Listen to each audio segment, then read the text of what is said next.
سکھر یوم عاشور 10 محرم الحرام کے موقع پر سول ڈیفنس سکھر کی جانب سے مرکزی جلوس کے شرکاء کو فوری طبی امداد کی فراہمی اور امن و امان کی صورتحال میں معاونت کے لیے فرسٹ ایڈ کیمپ اور ایمرجنسی وارڈن سروسز کا مؤثر انتظام کیا گیا۔ یہ خدمات deputy chief warden civil defence Sukkur doctor Saeed Awan کی قیادت میں انجام دی گئی، جبکہ فرسٹ ایڈ کیمپ کے انتظامات میں میاں جہانگیر عباسی، اشفاق احمد متلو اور رانا محمد طاہر نے اہم ذمہ داریاں ادا کی ہیں۔ اس موقع پر غلام محمد مہر میڈیکل کالج ٹیچنگ اسپتال کے ڈاکٹر علی جنیجو اور 20 سے زائد ڈاکٹرز پیرامیڈیکل سٹاف نے عزاداروں کو بروقت طبی امداد فراہم کرتے ہوئے انسانیتی خدمت کی روشن مثال قائم کی۔ Deputy chief warden civil defence Sukkur doctor Saeed Awan نے اپنے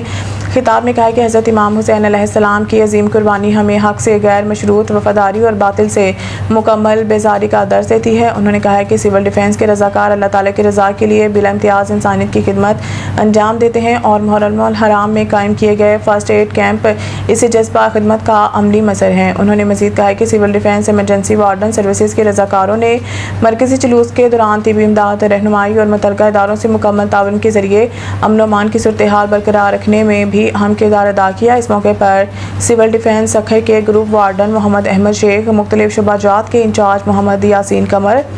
شیخ عدنان، لالا عمران میرانی، لالا ریحان پٹھان، محمد یوسف، محمد فیاض، آصف شیخ، ریاض احمد صدیقی، رانا محمد طاہر، محمد آصف خان، شہاب حسین، محمد ادریس کھوسو سمیت 60 سے زائد وارڈنز بھی موجود تھے، جنہوں نے عزاداروں کو ابتدائی طبی امداد اور دیگر ضروری سہولیات کی فراہمی میں بھرپور کردار ادا کیا۔ عزاداران حضرت امام حسین علیہ السلام نے سول ڈیفنس سکھر، غلام محمد مہر میڈیکل کالج ٹیچنگ اسپتال کے ڈاکٹرز، پیرامیڈیکل سٹاف اور تمام رضاکاروں کی خدمات کو سراہتے ہوئے اسے انسانیت کی بلوز خدمت کی بہترین مثال قرار دیا۔